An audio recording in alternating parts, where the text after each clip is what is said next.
start, I'd just like to remind you that there is an exhibit of really fine photographs of David Seymour. We had an opening and a set of talks yesterday, so possibly after the talk or at some subsequent time, we might want to take advantage of the gallery exhibit.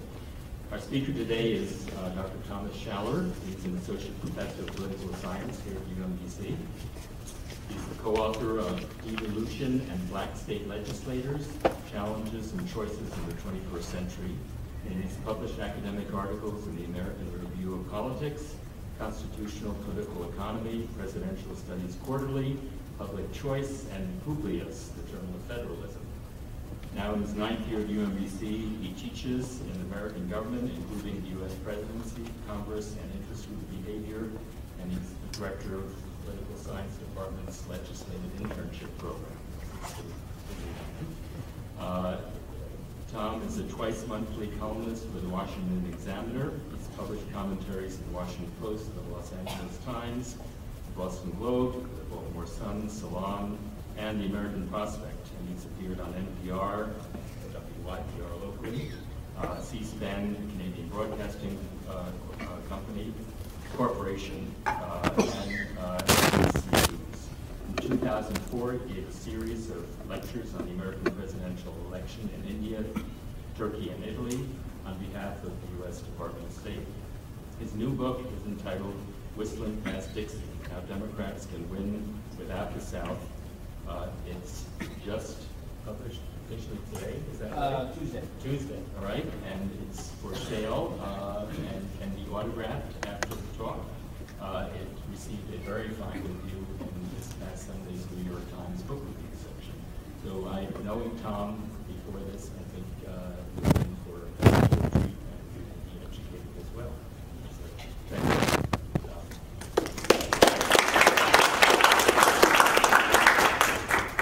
you. Is the mic working?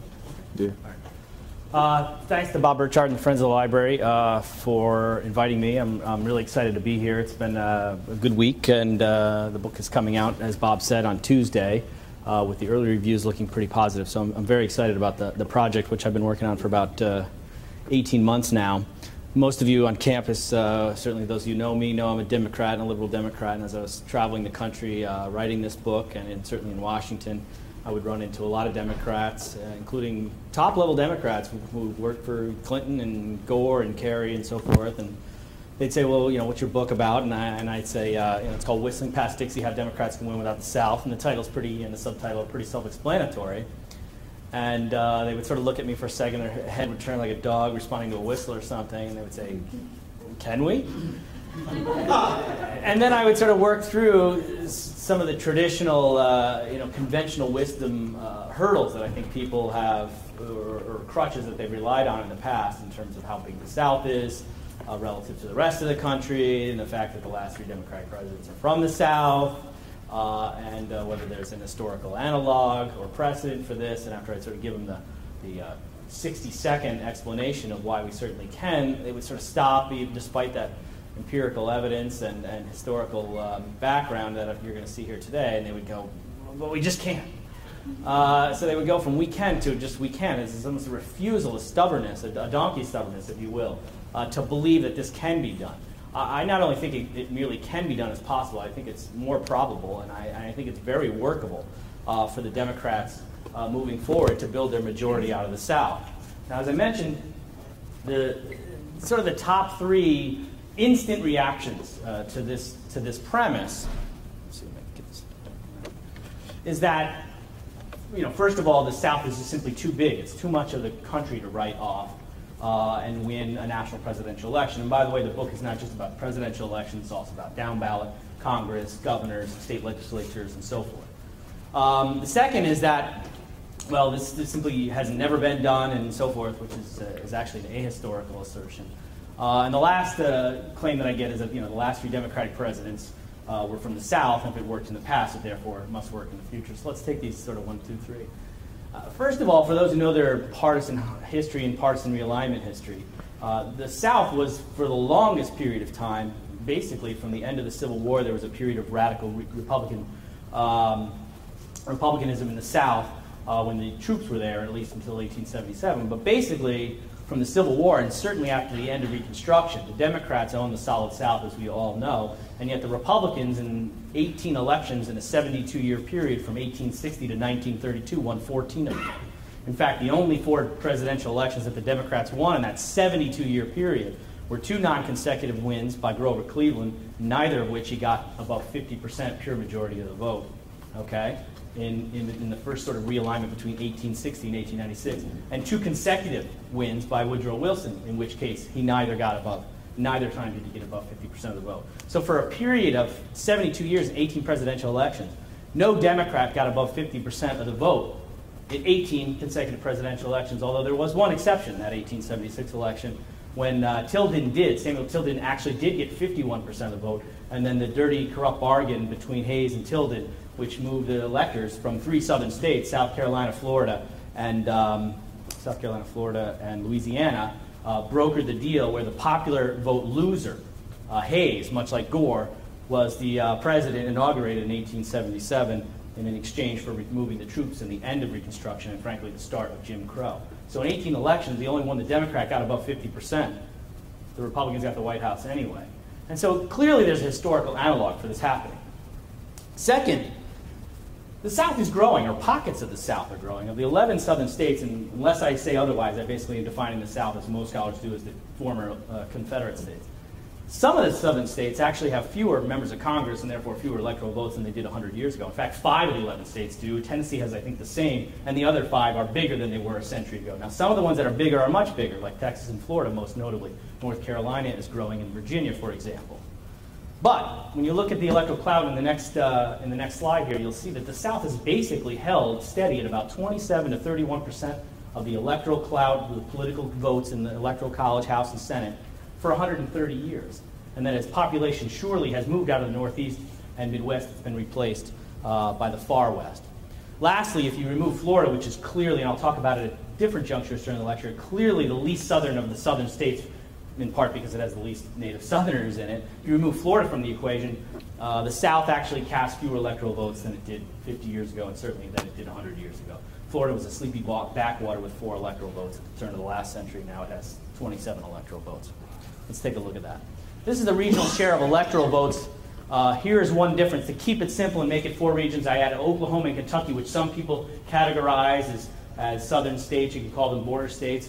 I put Kentucky and Oklahoma in with the 11 Confederate states. Your Northeast is blue. I try to use, it's convenient. Red is the most conservative region, is the South. Blue, the Northeast, which is basically the 12 northeastern states from Maryland to Maine plus D.C. Purple, the most competitive region historically, at least for the last 60 years, is clearly the Midwest. So that's the 12 states from the upper Midwest and Wisconsin and Minnesota down to Missouri and Nebraska, and including the Dakotas. And then lastly, the green, in the far west, I got running out of color, so I used green. I think that's appropriate, help you remember it, are the 13 states of the 8 states of the interior West, plus the 3 coastal states, Alaska and Hawaii. There is the share of electoral votes, scaled as a share of 100%, because it always hasn't been 538, as we have fewer members of fewer states in the Union. This is the share of the South. I mean, the only consistent line really on the graph is the Southern share of political clout in American history over 13 decades. And as I said before, basically what's happened is Northeastern and Midwestern population has been lost, but it's been picked up by a growth of the far Western states, and that growth continues to this day. There will be a slight uptick, and there has been recently a slight uptick in Southern population. There's no question about that. But it's not as dramatic as people seem to think it is. How bad is the situation for the Democrats in the South? In this lecture, I'll sort of make the case that the Democrats are sunk in the South, or pretty well sunk, especially in the Deep South, and to a lesser degree, but still in the what they call the outer or rim South states. And then I'll move to the affirmative case of how the Democrats can win without it. Well, the Republicans have won in the last 9 elections. That's 11 times 9 is 99 state contests, and as you all know from the Florida recount, it's not a national election, it's a series of statewide contests. The Republicans have won 80 of those 99 state contests. Carter won 10 states in '76. He only won 1 state in 1980, his home state of Georgia. And Clinton won 4 states in '92 and '96, Tennessee, Arkansas, and Louisiana both times. And he won Georgia in '92, but not in '96, and Florida in '96, but not in '92. So that's 19 wins for Democrats in 9 elections over a period of 32 years. And that's 83% of all electors for the Republicans. Republicans, you rarely hear the Republicans referred to as a Southern conservative party, or you certainly don't hear it as much as you hear Democrats referred to as a Northeastern liberal party. And I would suggest to you this is a sort of pervasive problem in terms of media bias, especially when you consider that the Democrats have a smaller share of House seats and certainly a smaller share of Senate seats in the Northeast than the Republicans presently do in the South. So the South is more of a Southern conservative-based party than the Democrats are a Northeastern liberal-based party, and yet you rarely hear that association.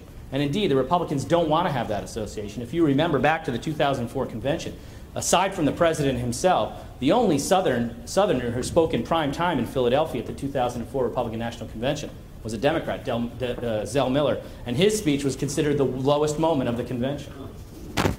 Republican gains down ballot have taken longer. The Republicans broke in at the presidential level, certainly with all that turmoil of Goldwater and Wallace in the late 60s and early 70s, and it took a little while longer for those gains to filter down, particularly because the Republican message on national issues most appealed in the response to Brown versus Board and the Civil Rights Act and the Voting Rights Act. And it's taken a longer time to filter down, and it hasn't filtered completely down in some states, like Alabama and Mississippi, which have really still strong Democratic majorities in their legislature, even though they vote overwhelmingly Republican in presidential elections. In fact, the biggest gain for Bush nationwide between 2000 and 2004 was Alabama. I think he went up 10 points.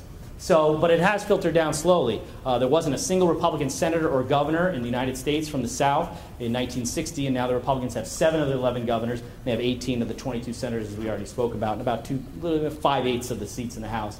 And they're increasingly picking up state legislatures. I realize this is all sort of number rich, but I just can't help it. In the southern state legislatures, there's 5 legislatures controlled both chambers by the Democrats, 5 controlled both chambers by the Republicans, and 1 Tennessee, which is split House and Senate. I can't remember which way. But for the first time, Republicans actually have a majority of total southern state legislative seats for the first time in American history, and it took them, obviously, 150 years to get there. Lastly, as I'll point out here in the next slide, the Democrats actually lost ground in the South under Clinton-Gore, which is an ironic thing, given that A, there were 2 Southerners on the ticket, and B, they fed the country a steady diet of Al Fromm/Dick Morris centrist policies. Indeed, if you rank the 51 states in the District of Columbia in terms of Clinton's gains year against between 92 and 96, the states where he finished gained the most: Maine, Massachusetts, New Jersey, Vermont, Connecticut, Rhode Island, I think, are the top 6, all of which he made at least a 10% gain. Now remember, he made a 6.2% gain nationally because Perot fell off, and he got a big chunk of that, and Dole got a little bit of it in 96. So if that's your national baseline, which states in the South did he do that well or better? Only 2, Florida and Louisiana. All the other southern states are 2 or 3 point gain. He went up in every single one of the 51 states. Most of the southern states, though, 2, 3, 4% increase, even though he went up 6% nationally. And in fact, if you rank the states from 1 to 51, including D.C., guess which state Bill Clinton made the smallest gain in after 4 years, as I said, of 2 Southerners on the ticket and all this centrist policies? Anyone want to take a shot at that one? Arkansas, the president's home state, 1/2 of 1%, the state that knows him best.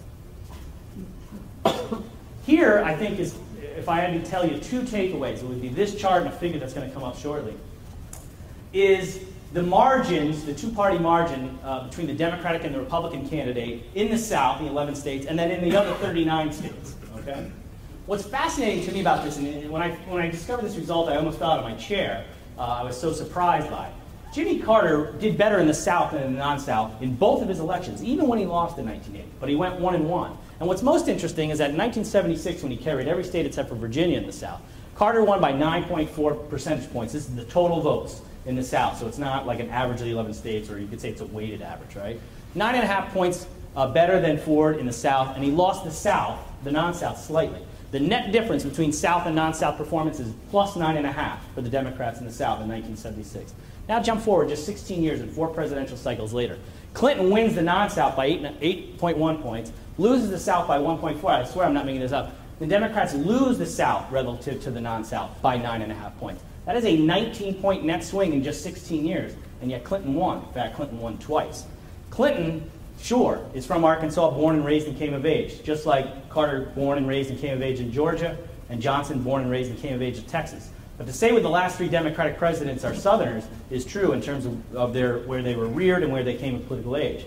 But Bill Clinton is the first Northern Southern Democratic president in American history in terms of his electoral college, or I guess his electoral coalition, or I suppose Southern Democratic president in history. In fact, if you subtract the electoral votes in the 4 states in 92 and the 4 states in 96 that Clinton won, he still gets to 270. So Clinton's already proved that a Southerner, and a Democrat no less, can win with a non-Southern strategy with votes to spare. Countless factors have complicated and continue to complicate a Democratic revival in the South. The first is that, and this is shocking, African Americans are actually a smaller share of the population in the South than they used to be. Of course, they're the most loyal Democratic voters. This is the key base vote. Now, some people know the history. If you Nicholas Lamont's book about how blacks started to move out of the South as a response to obviously segregation, the Civil Rights Act, and so forth, may not be terribly surprised. But I think 9 of the 11 states have smaller populations. We'll see. One's a little bit higher. Louisiana and Tennessee's about the same, but I have some figures on this to follow. Asian, Hispanic, and Native American populations are negligible in the South. The fastest rates year against for Hispanics are fastest in the South, but we're talking about a 200% increase because it's going from 1% to 3%. All right? The real population growth, with the exception of Texas and Florida, in Hispanic populations is west of the Mississippi, particularly in the Southwest and California, as we'll see here in a minute. With each passing election, Southern whites vote more monolithically Republican, and Southerners don't take kindly to third-party insurgent candidates. I actually have slides for all these, so I should just breeze through them. And the South is, as ever, the least unionized part of the country, and that has implications, as I'll explain here in a minute. Here's that black population in the South over the last half century, and as you can see, blacks are a smaller percentage of the population in every state, except for Louisiana, where about the same as they were at the middle of the last century. Tennessee slightly higher.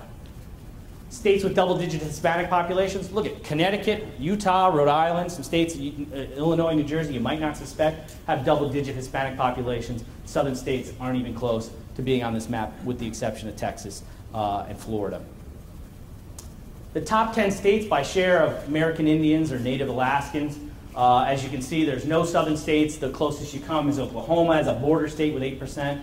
And of course, Native Americans, though severely undermobilized, when they do vote 85 to 90% Democratic in recent elections. The only group, obviously, that votes at a higher rate, other than liberal Democrats like me, but ethnically are African Americans, of course. And so if you're trying to build a coalition based on demographics, it's not going to be built in the South. Asian Americans, who, by the way, Bill Clinton lost by 25 points in 1992 to George H.W. Bush. Kerry won them by 17 points. That's a 42-point net swing among Asian Americans in just 3 or 4 election cycles. And you almost see no analysis whatsoever in American politics. Maybe I'm missing something on the Asian American vote. For whatever reasons, I'm not particularly sure, but they're 4% of the population. They're larger than the Jewish population. There's plenty of stories on Jews in American politics. I'm not trying to make any invidious comparisons, but I mean, there's just a virtual absence of discussion of Asian Americans. Obviously, they come from various ethnic and geographic and country backgrounds. And holding aside Hawaii, which is clearly an exception in this case, look where they are. They're west of the Mississippi and particularly along the coast, with pockets in New York and New Jersey. The only state, and most of these people are obviously transplanted non-native Southerners, are Virginia, and most of those Asian Americans, of course, are in Northern Virginia. Lastly, if the other chart I would ask you to remember, this would be the figure to remember. This is the white share of the Republican vote in the last 9 presidential elections from 1976 forward. It's a fascinating little chart for a couple of reasons. First of all, in 1976, look how uniform the regionalism of the white vote was. This is a Republican vote. So this is Gerald Ford winning the white vote by basically 50 to 54% in every single region of the country. All right, and the regions here are again the same. The Northeast, the 12 states in D.C., and so forth. And 13 states to the South added with Oklahoma to keep it simple. I took this data from another source, so I actually couldn't deconstruct this. Notice in the middle, the green is the Midwest here. I probably should have kept the colors consistent. I'm sorry about that. The West is black. They basically have trended very closely together with the exception of the outlier election 1992. And the reason that is because look at the states that are in the Midwest. You got really conservative states like the Dakotas and Nebraska, and then you have more liberal traditional states like Wisconsin and Iowa and Minnesota. Then in the far west, you have California and Washington and Oklahoma, more liberal states, and you have Idaho's and Wyoming's and Alaska. So they're like microcosms of the country. They're good sort of baseline regions, and look how closely they track to each other. Now, not surprisingly, the Republican share of the white vote is much higher in the South, and it's lowest in the Northeast. But what's fascinating about this is not so much that breakdown, but look how much closer the Northeastern white vote is to what we might call the mainstream or baseline microcosmic white vote for the country, which is everything west of the Mississippi. And look how far the southern white vote has diverged from that. Okay, so to reiterate the point I made earlier about the media coverage of this, if there's an outlier region, if there's a region that's out of touch with the broader American community, it's the white South, not northeastern whites. Okay? More to the point, take a look at the two data points in 1984 and 2004. That's Bush's re-election and Reagan's re-election. Now, Reagan won in a landslide, 59-40. 19% win over Mondale, and where's the beef, 1984, right? George Bush, smallest re-election of a re-elected president in American history, okay? Smallest re-election of a re-elected president in American history, 51-48, a 3-point narrow win. And yet Bush got basically the same share of the Republican or the white vote in the South as Ronald Reagan. It was 71-70%. Basically, 7 out of 10 white Southerners voted for Reagan's re-election and Bush's re-election. But Bush only got to 51 and Reagan got to 59, and that can mean only one of two things. One is there's a lot more non-white voters, a trend that certainly doesn't help the Republicans, a party that only gets a majority of the vote from Cuban Americans among all ethnic groups, including, as I've already showed you, Latinos, Asian Americans, all the other, except for Cubans, African Americans for sure, and even Native Americans, right? So either one of two things is happening. There's fewer white voters, number one, or number two, Democrats are doing better with white voters outside the South. And in fact, both are true, right? Look at John Kerry's white vote, and certainly look at George Bush or Al Gore's white vote. Remember, this is the Republican vote here. Al Gore won the white vote outside of the South. And John Kerry came pretty close of winning the white vote outside the South. So the Democrats really don't have a white voter problem nationally. What they have is a white Southern voter problem. When you remove that, Democrats actually do pretty well among white voters around the country. By the way, I don't mind taking questions in the middle. So if I'm either going too fast or a question occurs to you, just fire away. It's not a problem. Lastly, here's the performance of the two most notable, in at least recent history I think is relevant, two most notable third or alternative party candidates. Ross Perot's performance in 1992, where he got about 19% nationally. And Ralph Nader, where he only got about 2% nationally, but it was 2 critical percent. And what you see here is, and I piled it, it sort of look like cigarettes. I apologize for that, but it's the best way to see the interactive, the combined effect of the two without making the chart too noisy. So I just piled them one on top of the other, and there's a few states. Nader was on all 47 ballots, so he wasn't on in North Carolina, and I think he wasn't on in South Dakota or someplace. I think it took it out of there. These are the 13 western states I told you about before, and here's the, just for a matter of comparison, I could do the same with the Midwest, but it's particularly relevant out west. And then the 11 southeastern states. Look at the net performance when you add the Perot voters and Nader voters. Far, far smaller in the southeast than in the far west. And what do you take away from that? The South was a landlocked partisan region, the solid Republican South. It was essentially hegemony, total dominance. I mean, literally no members of Congress from the entire region. Then it went through this period of turmoil after Brown versus Board and the Civil Rights Act, where it was in turmoil. You had third-party candidates in Wallace and so forth. And it took a little while, 30 or 40 years, to make this transition, but it's locking down again. The South is a place where people make firm partisan and ideological commitments and stick to them, and third-party candidates and independent and insurgent candidates are treated not very hospitably, right? Other parts of the country are far more open to third-party candidates, and those are the areas where you're going to win national elections by swaying people who are not locked down with either party. In the South, African Americans and white liberals are locked down for the Democratic Party, and most everybody else is locked down for the Republican Party. Not true in other parts of the country. So you've got a lot more purple voters, in other words. You've got a lot of loose partisans who turn out in elections when you look at the differences between, say, the West and the Northeast. Lastly, as I pointed out, the one exception where Democrats do well among white voters, and this is true nationally, especially non-college educated white voters, is union members and people from union families. And that, strangely enough, despite the decline in union rates in the country, the percentage of people from union families is actually about the same over the last 40 years because they're simply retired or they live in a family situation. It's been hovering at about, nationally, I think something like 20 or 23% of the country is in a union household or was a union employee or is an active union employee, even though the active percentage is much, much lower than it was 30 or 40 years ago. And so you see, as you move across, I didn't have current data from 2004, as you move across in 20-year increments from 64 to 84 to 2000, all of the numbers are going down in terms of the percentage in these states, these southern states, of people who are in unions, right? And that's true also outside the South.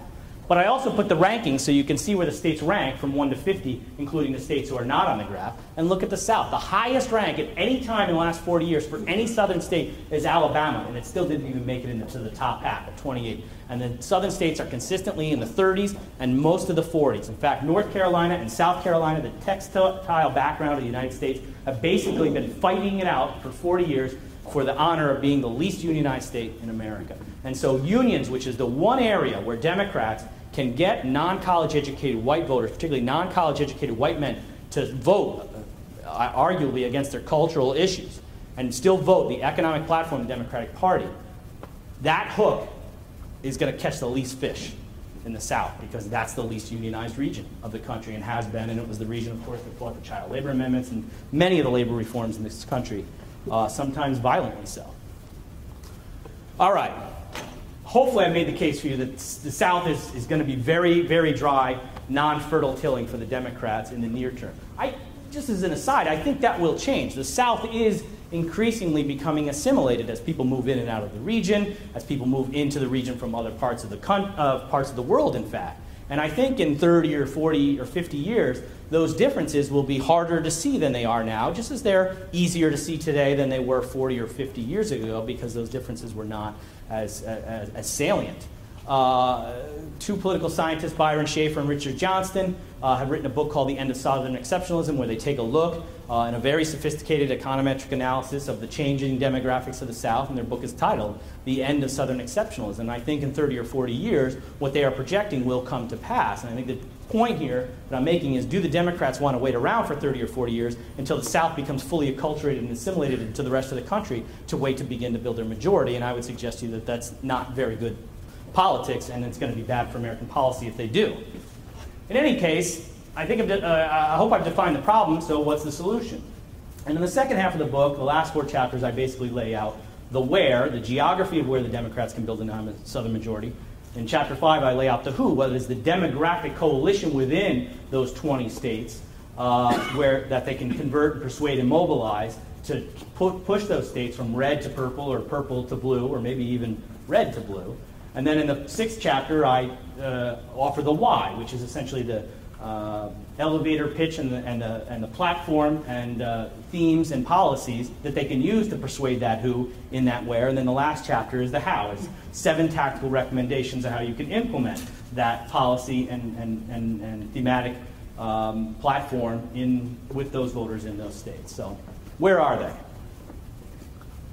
As I mentioned earlier, if you hold aside that period when the South was going through that incredible transition that made the Republicans the majority that they are today, and you look in a broader period, and you certainly look contemporarily, the Midwest has been the most competitive region in American politics now for about 50 or 60 years.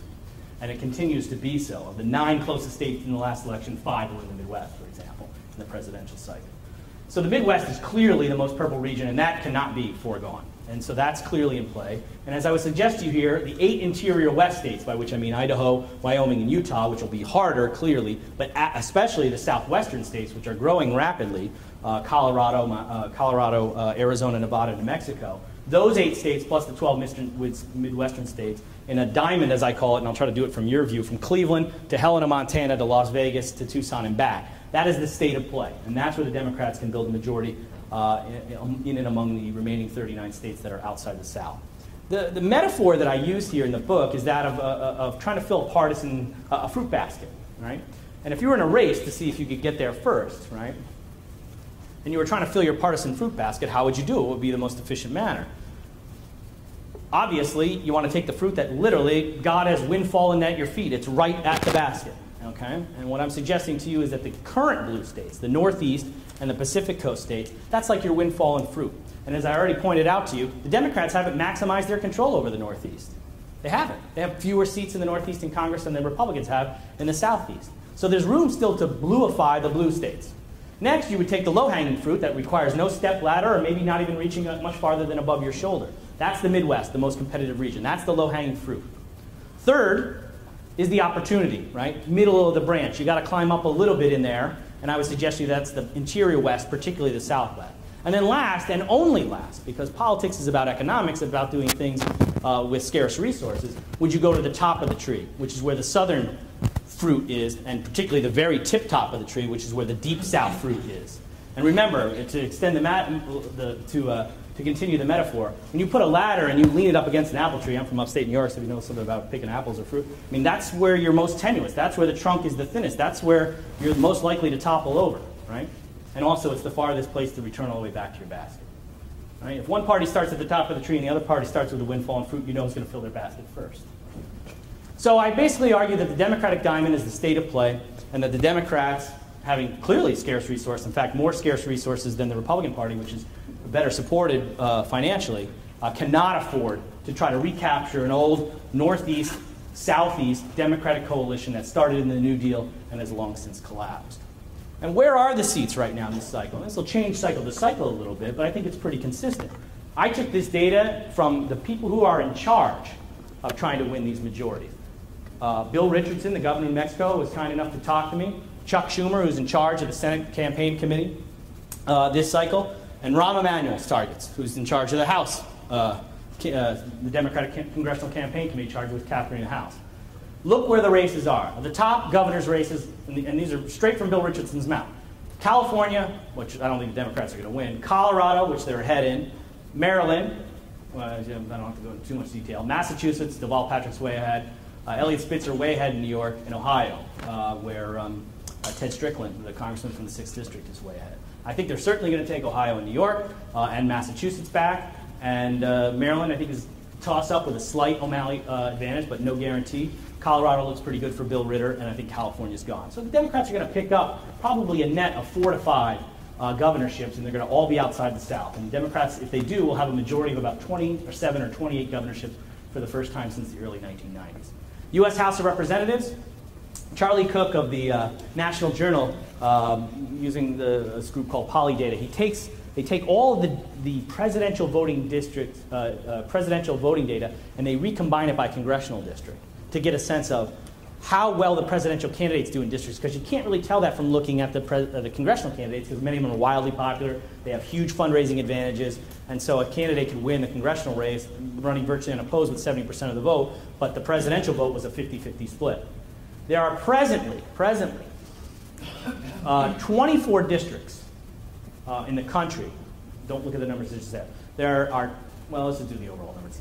There are 59 districts in the country with Republican incumbents in them right now that are either carried by Kerry or Gore in the last 2 cycles. They basically do an average of the last 2 cycles. Or Bush won them by about 3% or less. Okay, so in other words, these districts, the Democrat either won the congressional district or lost, or the Democratic presidential candidate lost it by a narrow margin of 3%. Okay? Of those 59 districts, 44 of them are in the Northeast and Midwest alone. What I'm suggesting is sort of a 4D rectangle, and I'll again try to do it from your perspective, between Dover, New Hampshire, Dover, Delaware, Des Moines, and Duluth. And in that box of states, that's where the state of play is. Most of the districts are right there. Of the ones that are outside the Northeast and the Midwest, just 7 are in the western states and 8 are in the South, and 4 of those 8 are in Florida, which is, again, the most unique case in terms of the non-Southern, most non-Southern of the Southern states. Senate races, same thing. Here's the top 7 targets as listed by Chuck Schumer. The only one, and this has probably changed now since the macaca incident and George Allen's self-immolation. Virginia certainly could be on here. So 2 out of the 8 seats are in the South, but I would suggest to you that Harold Ford is not going to win the Tennessee Senate race. Webb will still have a hard time despite all the gifts sent to him by the Allen campaign. And the most competitive states that the Democrats are most likely to pick up, in my particular view right now, would be Montana with John Tester, Rhode Island perhaps, certainly Casey in Pennsylvania, the Ohio seat, Sherrod Brown is ahead there, and you might even see an outside chance of a seat, John Kyle running for re-election against Jim Peterson in Arizona, so the Democrats could pick them up. I think there'll be a net gain outside the South for sure. And well, here's what's really interesting. In the last presidential cycle, last congressional cycle, which was a presidential election, the Democrats lost 4 seats net in the Senate, and they lost 3 seats net, and there was 1 conversion, party switcher, in the House. That was their net loss nationwide. But if you remember, they redistricted Texas, right? And they picked up 4 seats, and the party switch happened there. And they picked up 5 Republican seats in the South from the 5 Democrats, John Edwards, Fritz Hollings, who retired in the same cycle. So if you remove the South, the Democrats actually won the House and the Senate elections outside the South in the 39 states in a presidential election they lost. And I submit to you that the Democrats at best will break even in the South. They may even lose a couple seats in the South this cycle in the House.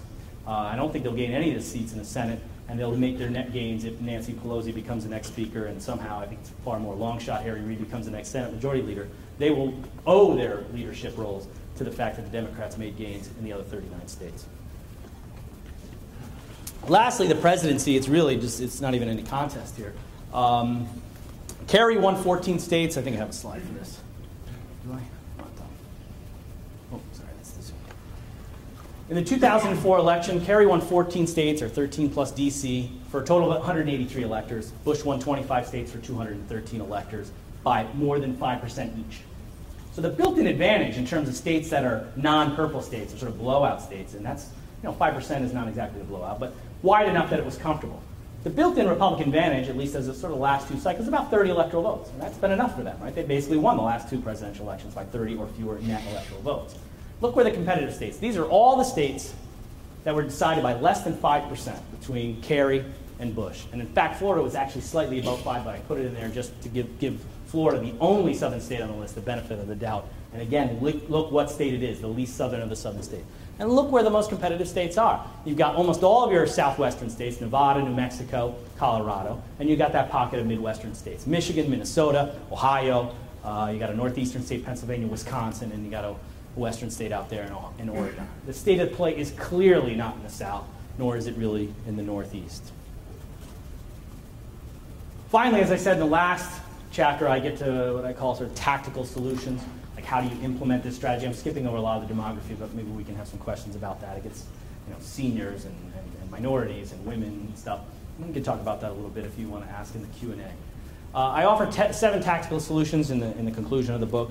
First is that, run unapologetically against the conservative South, and make sure it's very clear. I mean, the Republicans, with impunity, often categorize candidates as not just northeastern liberals, but Massachusetts liberals, right? I mean, they have a very skillful use of defining your opponents by their worst element, or you could say their least electable element. That is smart politics. That, in fact, is politics 101. And the Democrats are petrified to do that. They're petrified in a country where civil rights are being restricted by the hour, right? Where deficits are growing, right? In a region from the South that gets more back from the federal government than it puts in taxes, right? This is the most economically dependent region in the country in terms of the redistribution of the federal fiscal dollar. And then, of course, all the social issues that are coming from the southernized Republican Party. Democrats, for some reason, are petrified to define themselves against that. And so if you can't define yourself against anything, if there's no element that you say this is unacceptable, then you might as well sit down as a national party.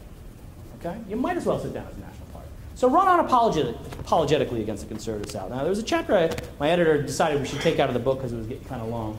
And I spent a lot of time in 6 states researching this book, 5 in the Diamond. Wisconsin, Ohio, Montana, Colorado, and Arizona. Interviewing politicians, interviewing political consultants, pollsters, leaders of interest groups and so forth. A variety of people. I just interviewed, governors and members of Congress and what have you. The one southern state I went to, I was going to write an entire chapter on, was South Carolina. And the reason is because I'm basically arguing, and I worked it a little bit in the last chapter in this section, that South Carolina is like the Republican Massachusetts. It's the state that the Republicans would like to get the votes for, but speak about as little as possible, much in the way that Democrats don't want to be identified as Massachusetts liberal Democrats. But look at the 2 histories of the state. I can work you through Massachusetts history from the Boston Tea Party into the most recent gay marriage, as well as universal insurance for indigents in Massachusetts. On the other hand, you have South Carolina's history. And what is that history? Well, Thomas Jefferson took out criticisms of slavery in part because South Carolina and other plantation owners asked him to. South Carolina, by the 1830s, was already agitating against the Constitution. John C. Calhoun wrote the nullification theory, basically saying that each state could decide which federal laws are constitutional. Each state is essentially its own Supreme Court. This was in the 1830s. South Carolina, of course, was the first state to secede from the Union in 1860. The first calls for secession happened in a little town called Abbeville, 2 blocks east of the town square in Abbeville County, the county seat in South Carolina, in November of 1860. South Carolina at one point threatened to secede from the Confederacy because the other 10 states didn't want to reopen the slave trade. They just wanted to maintain slavery as an institution, but didn't want to bring any more slaves in, which, as you know from the Constitution, ended in 1808, and South Carolina didn't think that was conservative enough. South Carolina's red shirt rifle clubs in 1876 on horseback with rifles intimidated voters in that same election where the South Carolina ballots, along with Florida and Louisiana, ultimately went to Hayes in exchange for removing the federal troops. That was in some senses a forerunner to the KKK, which was founded in South Carolina also in the 1870s. Politicians like Cole Blease and Ben Pitchfork Tillman, who got his nickname from threatening the President of the United States, Grover Cleveland, that he would stick him in the ribs with a pitchfork, used really nasty tactics to suppress labor movements in South Carolina and oppose taking children out of the textile mills and putting them into schools. South Carolina, with most of the other southern states, opposed the child labor amendment. They opposed the women's suffrage amendment. They certainly didn't like any of the Civil War amendments. South Carolina was actually the lead litigant in the Brown versus Board case. The original litigant and the original victory for Thurgood Marshall from Baltimore here was the Clarendon County case, and it was only because FDR's friend, James Byrne, the Democratic governor of South Carolina, intervened that they put Topeka as the lead litigant, and that's why you know that case is Brown versus Board of Topeka instead of Brown versus Board of Clarendon County Schools. After the Voting Rights Act was passed, South Carolina was the first state to challenge its constitutionality. South Carolina today, of the 50 states, is the only state that doesn't have 10% women in its state legislature. In the 170-member South Carolina legislature, only 9% are women, 14 total women, including only one state senator. The Democrats in the U.S. House delegation from California of 55 members have 17 Democrats, 19 if you count Boxer and Feinstein. There are more Democratic women in the United States Congress from California than women of either party in either chamber in South Carolina today. So if the Democrats can be pilloried for gay marriage ballot measures in Massachusetts, why can't Democrats point out the fact that almost every progressive reform in this country, whether it was abolition, extension of women's suffrage, all the southern states opposed that, integration of our military and our desegregation of our schools, and so forth, has been opposed by the South, and in particular, the Deep South. Second is the keep them honest fallacy. You hear this all the time, but if you give up a region, you just allow the party to do better elsewhere in the country, right? And that seems sort of logical at first. But in fact, exactly the reverse is true, especially when you're talking about the Electoral College, where close doesn't matter, where it's winner take all. And let me explain how they do that. In the last election, the ratio of dollars spent by the Republicans and their affiliates versus Democrats and their affiliates in 527 groups was about 8 to 7. Pretty close, actually. Democrats did pretty well. Slight Republican advantage, as you might expect. Now imagine a keep them honest strategy. And the Democrats say, look, we're doing terribly in the South. Gore lost all the southern states, but let's take one of our $7. One of our $7, and we'll dump it in the South to see if we can keep them honest, right? Karl Rove takes a look at that because he's going to figure it out when you start opening phone banks and taking out campaign advertisements and running ads and so forth. And he says, remember, this is a region they have a built-in advantage. He says, we probably don't need to spend any money. We could probably get away with spending half the money, but just to be safe, we'll take one of our $8 and dump it into the South. Now, if both parties put in an equal amount, I think it's fair to suggest that's like two sailboats, you know the old sailboat metaphor? If you're a lead sailboat, the lead sailboat watches the sailboat behind him. And if the sailboat tacks this way, the lead sailboat tacks that way. That way, if the winds carry them both slowly or fastly, you can't catch it. So Karl Rove's in the lead sailboat. He sees them putting $1 million in, and he puts $1 million in, or $1 out of 8. Now what do you have left? A 7-to-6 ratio, which is a worse ratio. Notice how as you get lower, right, 1 to 2 is a worse ratio than 7 to 8. Just like 98 to 99 is a better ratio for Democrats than 1 to 2. Every dollar you spend there, assuming they even have to match it, makes you worse off in the other state. Only if you think you can win a state does using a keep them honest strategy work. Otherwise, it's the biggest fallacy in American politics. Third tactical suggestion is you put a Southerner on the ticket. It's worked already. Clinton Gore won twice. And one of the reasons it works is not just because Clinton Gore did win some southern states. It's because they do better in the border states, right? There are a lot of people outside the South who share southern cultural and religious sensibilities, of course. Right? There are NASCAR races in northern New Hampshire and central Pennsylvania and southeastern Missouri and so forth, right? But there, the little headway in the South, 2 or 3 percentage points, isn't going to put you over the top in a presidential race. But 3 or 4 percentage points in southern Ohio will, or eastern Missouri will, or western or central Pennsylvania will. And so having a Southerner run a non-Southern strategy actually works perfectly. In fact, those few times that the Democrats were able to break into the presidency, what did they do? They found Southern-friendly Northern candidates to run, and that's how they won the White House. So just because a Southern strategy is not where you get your votes doesn't mean you can't take your candidates from there. Fourth, establish credibility in the West on gun rights and land management. I mean, you just cannot get into the conversation out West without taking guns off the table. Brian Schweitzer just proved that. I interviewed the governor. I was out in Montana, and he said, my first ad's going to be about guns. And basically what happens is, in the South you have this cultural hurdle you have to clear. It's a 2-step process. You have to have legitimacy on cultural and social issues first. They want to know where you are on guns. They want to know you are on school choice and school prayer. They want to know where you're on gays and gays in the military and gay marriage. They want to know where you're on abortion. They want to know where you are on affirmative action. If you don't have a satisfactory or near satisfactory answer, it doesn't really matter. You can be promising a pot of gold. You're not going to be able to move to the foreign policy or economic conversation. But as I could show you, I have some slides I've taken out of here. In the West, the support for those other socialist, non-gun social issues, the conservative position is on gays, on affirmative action, and so forth, is much lower. So there's still some Westerners who you're not going to be able to start to have that conversation on economics and foreign policy unless you touch all those boxes. But there's a higher percentage of them out there, and I'll show you that later if you're really curious. I took the data from the National Annenberg Election Survey, sorted by state, sorted by region. So if you take guns off the table, you can at least get a hearing, especially among Westerners with a great libertarian tradition. Remember, the great libertarian tradition started, remember, where women had the right to vote before they had the right to vote nationally in the Western states. You know, the first woman in the United States Congress was from Montana. The first woman's governor was from Wyoming. The first state legislators were from Colorado. And the first state senators were from Utah. So there's always been a strong prairie libertarian tradition out west that is fundamentally different from the other part of the Republican coalition in the socially and culturally and racially oriented South. Fourth, you westernize the selection process itself. You've seen the Democrats already doing this. They moved Nevada up. And as of yesterday, the Republicans picked Minnesota, which was one of the finalist states for the Democrats, leaving them with Denver and New York, and I hope they pick Denver. If you want to signal to voters that you're going to listen to Western interests, and of course these are some of the fastest growing states. Nevada, Arizona, Colorado are the three fastest growing states in the Union. 8 of the 18 fastest growing counties in the last decade, in the 1990s, were in Colorado alone. So not only are these states changing demographically, but they're growing as well. And if you're going to communicate that you want to come after those voters, have a convention there. The Democrats, since 1928, when they had their convention in Houston, have had their conventions on the two coasts, LA, San Francisco, New York, or Chicago is as far west as they've got. Every single one of their conventions has been east of Chicago or on the Pacific coast. And so move west of Chicago and east of San Francisco and LA, and Denver's the only one left on the list, so I'm an advocate for Denver.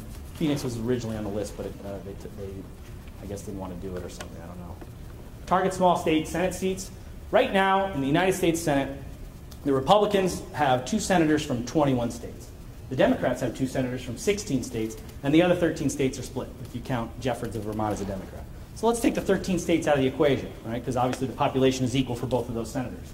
The 16 Democratic states, in part because they include the 2 senators, Clinton and Schumer from New York, and Feinstein and Boxer from California, actually have more population than the 21 states that give the Republicans their majority. They are a majority party ruling a minority of the country. Fact. So, given that every seat in the Senate counts the same, and that you can win a Senate seat like you can with John Tester in Montana in a state that has 630,000 people, and that's a lot easier, or at least more efficient, to try to win it than trying to win a seat back in, say, Ohio, which they're also doing. Maximize your resources. Go after small Senate seats. They count the same as big Senate seats, and there wouldn't be a Republican majority if that weren't the case. Lastly, and I have some figures if you're really curious here, you have to re-gerrymander the House seats more fairly. In the 1990s, the Republicans saw an opportunity. African Americans wanted to be represented, and they were certainly entitled to that representation. And so partisan gerrymandering in the form of racial gerrymandering began. In fact, of all the members of Congress in the entire history of the U.S. House of Representatives, this may have changed since then, but at the time, 1/7 were elected in a single election alone, 1992, the first election after the 1990 redistricting and reapportionment of the states. Okay? And then same for state legislators. As you know, I wrote my other book on state legislators. About 1/7 of state legislators in the 1990s had been elected in a single cycle, the 91-92 cycle, because New Jersey and Virginia have odd-year elections. All right? This was the breaking of the glass ceiling for African Americans, particularly and Latino Americans, to a secondary degree. And it was done essentially by putting supermajorities of minority voters into districts. And the Republicans said, yeah, we're all for it. Let's put as many as possible in each district. And they did that because they knew that there'd be more Republican voters in the other districts. And they did it again in 2000, and they liked it so much they couldn't wait till 2010, and they did it in Texas in the middle of the decade. The man who was in charge of that program, by the way, is a man by the name of Ben Ginsberg, if you remember, got kicked off the Bush campaign in 2004 for being involved with the Swift Boat Veterans for Truth against Kerry. He was the Bush-Cheney lawyer for the campaign, and they sort of had to let him go because it was politically inopportune to have him around anymore. And of course, he went on hardball and became an analyst during the election, because that's what happens when you do bad stuff. You get promoted in American politics. In any event, many of these minorities, African Americans, Latinos, needed that boost to break through. But now they have their own constituencies. They have their own fundraising sources. They have their own track records. They have their own voting records. They have their own institutional reputation. They have their own public reputation. They don't need that. In fact, Cynthia McKinney is one of the most polarizing African Americans in the country. Her district was redistricted in the middle of the 1990s in Georgia, and it became a majority white district, and she still won. So do what they did in Maryland. I call it the Cummings win model, right? In Maryland, one of the 3 or 4 bluest states in America, for a long time we had a 4-4 delegation in Maryland, right? We had Bob Ehrlich and Connie Morell, and we don't have them now. And how do we get rid of them? Short answer is Al Wynn gave up some of his Prince George's County black voters, and they were moved into what's now Chris Van Hollen's district in Montgomery County. And it was a little bit more complicated because they had sort of a two-way shift. Elijah Cummings, who used to have almost all black West Baltimore black community, and still does, gave up a lot of his suburban black voters and took on a lot of white voters in Howard County. And they were able to shift more Democrats into Ben Cardin's 3rd district and then shift some of those Democrats into what is now Dutch Ruppersberger's 2nd district. Harris Glendenning, whatever else you want to say about him, and I said a lot of negative things about him as a Democrat on his way out of office in terms of the state of the party as he left it. The one legacy that he did leave for a Democrat that was favorable is he redistricted the House, and that's the main reason that the Republicans went from 4 seats in the House to 2. And then you apply that model universally, and there'll be more Democrats, and there'll be more power for the African Americans and the Latino Americans who win. In summary, you repeat history if you fail to learn the lessons from it. And I think what's very clear if you know about the history of partisan realignments and so forth is that throughout American history, and certainly from that period of 1860 to 1932, the South was the out region. And then they joined in the New Deal coalition, and they became part of that majority governing coalition, and that was a regional Northeast-Southeast coalition. Right? Then, as the partisan changes began to be initiated by the civil rights reforms of the 1950s and 60s, the South turned into flux, and now it's clearly moved in the Republican columns. It's gone. It's lost. Right? You can win a seat here and there. You can try to capture state legislation here and there. But basically, it's become not quite the Republican landlocked that it used to be. There will always be some Democrats in there because there are Latinos and African Americans in the South. But it's gone. And refusing to believe that and trying to win because the formula used to work is like saying that, I should use a rotary phone because that's what I had in my household in the 1970s. All right? This is the politics of retrospective analysis. The Democrats have to let go of their New Deal coalition and let go of that past and seize the new Democratic majority that sits before them, and that's essentially a northeastern, pan-western, coastal majority of the 21st century. Thank you.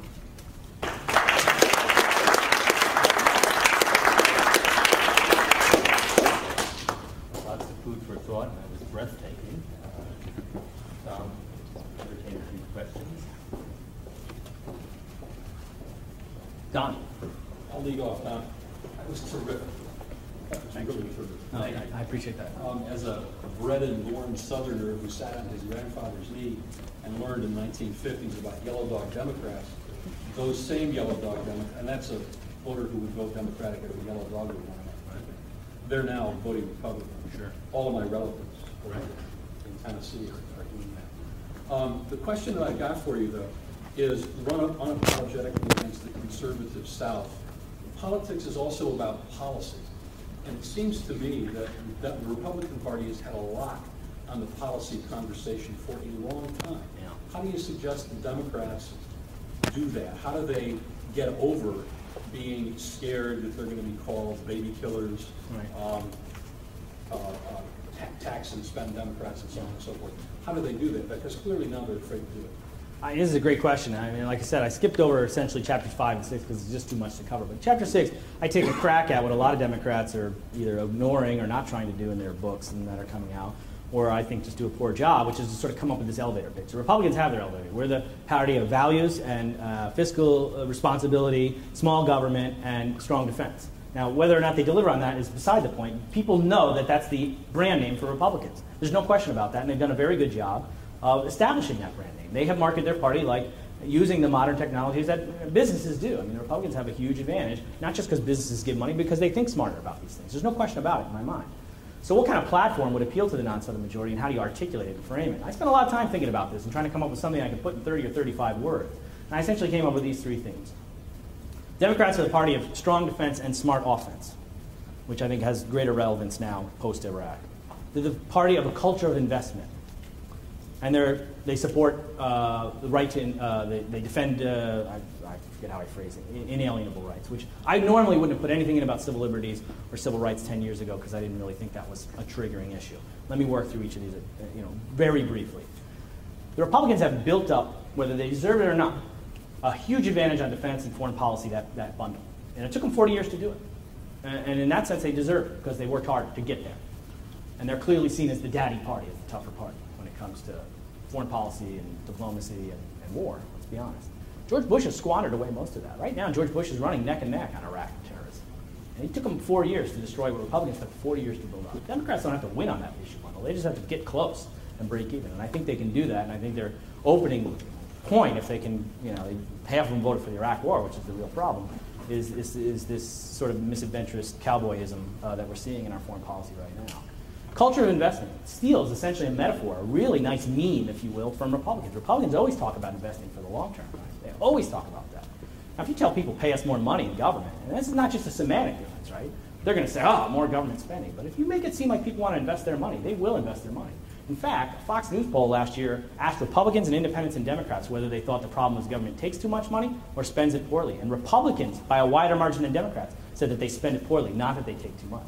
This is a country where the federal budget, as a share of the dollar, takes about 22% of the GDP. There are no other comparable countries even close to that. The only country that's less is Mexico. They take 19 cents on a dollar. And if you think the service difference for that 3-cent saving is worth it, here's your sombrero. I had the Tijuana. I just don't think it is, right? All the other westernized countries, 28, 30, 35 in some of these Scandinavian countries, cents on a dollar. I think we provide dollar for dollar the most efficient and effective government in the world. You would never hear Republicans say that. They think government doesn't work and they get elected to prove it. So, I mean, really. Right? This is a party that's had 5 presidents over 28 calendar fiscal years and hasn't balanced the budget once. I mean, if the Orioles, if your basketball team starters were 0 for 28 to start the game, you might think about substitution. The way to get around that is culture of investment. And it's not that hard to really do if you conceptualize it in that way. We are taking your taxes to build for the future, whether that's institutions, like schools particularly, higher education and so forth. I mean, Bush, remember, went after the education issue. We've had the biggest increase in secondary school funding in American history, right? Absolutely, in the No Child Left Behind Act. And actually, Bush expanded prescription drug benefit for Medicare. I mean, these are 2 big entitlement programs that he expanded incredibly. So how do you take the culture of investment mean? You say, look, we're spending money now to save money later, almost like a Fram oil filter pitch. What you'll never hear, for example, from conservatives is the fact that private insurers take 8 to 14% off the top in terms of their premiums for providing private insurance for a variety of things. You know what the Medicare and Social Security premiums overhead in the United States are? About 1%. The government is actually more efficient than private insurers. They take much more off the top than the government does. The government basically collects money and cashes checks. It's not that hard to do that if you're just redistributing money. But the government is actually quite efficient if you think about it, whether it's the highway system that Truman built or many of our sort of public facilities that the national government has done. So people aren't afraid to give money to their government. They just want to know that it's spent wisely. And I think if the Democrats articulate a culture of investment.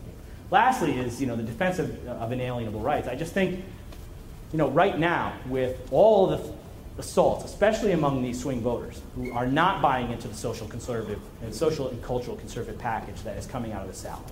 And I'm talking about Midwesterners and especially Far Westerners. Do not want government intrusion into the bedroom. They do not want interference on behalf of stem cell research by the Republicans to prevent these sorts of things to happen. All right? And they certainly, in many cases, are opposed to the torture and the other policies that we're seeing under this administration. So, defense of inalienable rights is a nicer way to package things like affirmative action, which are harder for electorates to go and pull the ballot. I mean, the Republicans are very smart. They try to define a party by its worst policies and its worst elements. And they talk about gay marriage, and they talk about affirmative action, and these sorts of things. And you can call it demagoguery, and you can call it nasty politics, and maybe it is all of those things. And as a Democrat, I certainly personally believe that. But it's smart politics. And Democrats should do the same. I think Democrats, and I get howled by the left for even suggesting doing this. I think the Democrats, if they win the Congress, first thing they should do is say, let's have a vote on a constitutional amendment to ban abortion. Republicans have been in Congress for 6 years. Have they proposed that yet? No, and they don't want to, and they know why, because they'll lose a lot of female voters and a lot of men's voters if they do. They don't want to do that. They don't want to take a national stand on a constitutional amendment on abortion, right? Call their bluff. And then when it fails and the judges start to change it, you can say, wait a minute, that's activist conservative judges who are going against the will of the elected branches, right? Which is exactly what Republicans say. On a related point, the problem for Democrats, Don, on policy is this. too often we think of only one aspect of policy, and that's its left-right dimension. If I had a nickel for every analyst who talks in left-right metaphors, including myself sometimes, I could retire right now. But issues really have two other aspects to them, two other dimensions. And that is the issue's salience, how important it's weighted, okay, and its efficacy. Let me just give you two examples of how Democrats just get latched onto low salience issues that are poor efficacy. Abortion's a perfect one. Americans support a general right to abortion. Some want, limitations on parental notifications and late-term abortions, partial birth abortions. No question about it. But national surveys, including in the South, I have the data, half of the southern states, a majority of people are pro-choice over pro-life, or there's a plurality. Florida, Texas has more pro-choice than pro-life voters. I have the data to show it to you. I don't know if I have it on one of the slides here. Okay? Why do Democrats get wrapped up and get wrapped around the axle on things like partial birth abortion? Because the Republicans make them do it. And the message there is that not so much that the Democrats have the wrong position on this issue, it's that they're obsessed with this issue. It's the only thing that matters to them. That's a saliency problem. Deprioritizing things that I'm not saying are unimportant. A woman's reproductive right to choose, I think, is very important. I was on the Maryland Neighborhood board for 2 years. I was the only man on the board. Okay? I'm not saying it's an unimportant issue, but it's a salience issue. Republicans have very high salience applied to issues like defense and foreign policy that mean a lot to people. Okay? So Democrats get caught in what I call these salience traps. The second thing is efficacy. Issues where you can't deliver. I can't tell you how many Democrats in those 6 states said, jobs, jobs, jobs. Jobs is not an issue, right? Jobs is a measurable commodity, actually, right? It's something that labor economists look at. Everybody wants a job. Everyone wants a better paying job with better benefits and high paying jobs. But delivering jobs is very hard to prove. And even if you change the economy on the macro level, say under the Clinton administration, do most people, when they get that job, do they think, hey, I'm thankful to the president? No, they ultimately think that their personal survival, whether it's true or not, is because of their pluck and maybe even their luck. Right? So jobs is the kind of thing where even if you do a good job, so to speak, politically, you don't get a lot of credit for it. Because it's hard to demonstrate that you actually move the levers. By comparison, look at liberal activist judges. Karl Rove has said the great thing about liberal activist judges is that it pushes all these buttons, right? Big business wants deregulation, that's what they hear, right? The social conservatives hear an end to abortion, right? The lawyers hear an end to tort law cases, right? They all hear in that loaded term restriction on government and interfering in business or private life or something, or interfering in a very aggressive way in the social sphere on abortion and gay rights and so forth. But the brilliance of that issue is not so much the labels that they use, though that's pretty smart. The brilliance of that issue is that when you're the President of the United States or the governor, you actually get to appoint judges. You can say, I appointed these judges, and the legislature confirms them. There's no dispute about the efficacy of that. It's a deliverable. It's a clear deliverable. And so Democrats get caught up in issues that, even though they have the right positions on them, it's not clear that they're prioritizing them right or that they can deliver on them. If elections were just about issue positions, and this is the real trap that Democrats get caught in, Democrats would be killing right now because on almost every issue, with the exception of a small bundle of foreign policy and defense issues, going into the election, the Democrats have a preferred position on health care. The Democrats have a preferred position on a lot of these social issues. But that creates a false comfort that all you have to do is talk about the issues and you win. In fact, that's a pet phrase you hear all the time from Democrats. If when we talk about the issues, we win. If that were true, we wouldn't have Republican majorities in the presidency, and then running the presidency, the Congress, and a majority of governors and a majority of state legislatures. What Democrats fail to do is politicize issues properly. And until they learn how to do that, and that's tactical, and that takes a little guts, they're going to continue to be the minority party. Please. Pick two of those tactical solutions. If you had 5 minutes to talk to every Democrat who was going to run or whatever, which two up there would you say would you win on?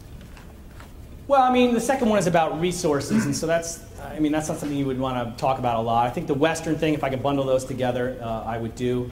And then I think you do have to articulate a message of what you're against. I mean, say what you want about the Republicans, but they clearly define themselves by what you're against. And that's important. And you know why it's important? I'll tell you why it's important. Imagine a political world, I'm going to simplify for you, that just has 10 issues, right? Just 10 issues. And on those issues, there's only two positions, support or oppose, yay or nay. Okay? Now let's imagine in our divided America that's like a seesaw at perfect balance. And on every single issue, half the Americans are yay and half the Americans are nay, right? So if you run into an average voter, the probability that you agree with them on one issue is 50%, half. The probability you agree with them on 10 issues is 1/2 raised to the 10th power, or 1 in 1,024, right? That's a random voter. You say, well, Tom, me and Patricia Lindell, we're both liberals, right? So we agree 90% of the time, right? Okay.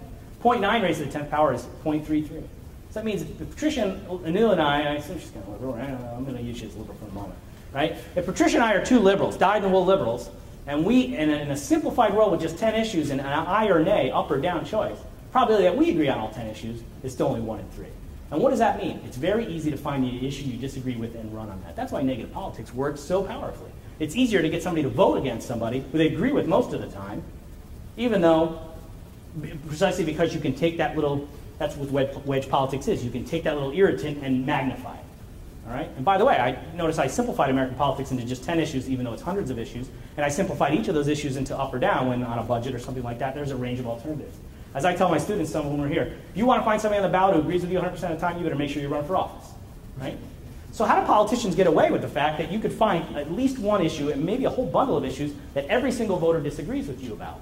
And the answer is that's why that's why politicians of all stripes spend so much defining their identity and establishing trust. Because trust gives you the discretion to say, you don't agree with me, but that's okay. You trust me to agree with myself and to be consistent. Bush is very good at that. John McCain, who builds these maverick images. Most Americans, when you poll out where John McCain is, didn't agree with the guy. He's actually very conservative in his voting record. But they liked him because he seemed to have integrity and authenticity. All right? The problem for Democrats, to go back to my tree metaphor, is they're so busy trying to get these people first at the top of the tree. And you see Al Gore, he's got the BlackBerry clipped here to signal to like younger people of 21st century who are technophiles, right? But he's got the cowboy boots on too, right? It looks like some sort of twisted techno cowboy, right? I mean, it's absurd, right? Or you got John Kerry running around getting a goose license and making a big fuss of it. And what happens is you don't get these people out here because they ain't buying it, and you lose a lot of the people in between on the tree because they think you're not authentic on the things that matter to you. Now they're not listening to the fact that your position on healthcare is the one that they want. In the 2000 election, Al Gore proposed a $100 billion 10-year increase in the Defense Department. George Bush proposed $50 billion. But did you hear any, and we could blame this on a media effect, did you hear much discussion of George Bush being weak on defense? No, it didn't matter. George Bush didn't have to outpropose in a white paper Al Gore. He just had to discredit Al Gore as a guy who will say anything to get elected, right? That's how the Democrats get taken down. This is a guy who will say anything to get elected. If you can convince voters of that, it doesn't matter what their promises are, right? Because anything times 0 is 0.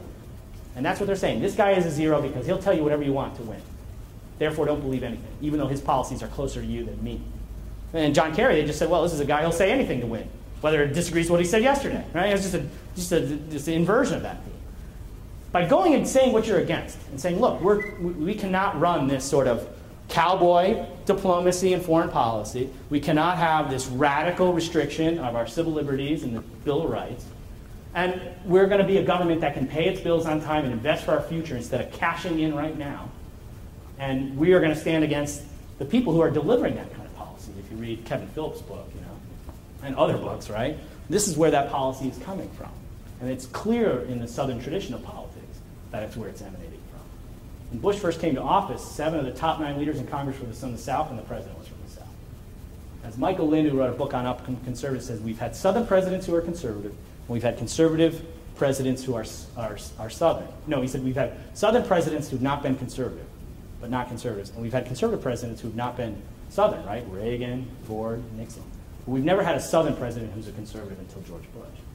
And so what you're seeing is the final elevation of the South, which, arguably was the junior partner in the New Deal coalition and was the out region for those 72 years from the Civil War. For the first time in American history, you're seeing a Southern-led majority run the country. And if the Democrats can't stand up and say, we are against that, then you're right. They should fold their tents. Because if you can't define what you're against, then how can you tell me what you're for?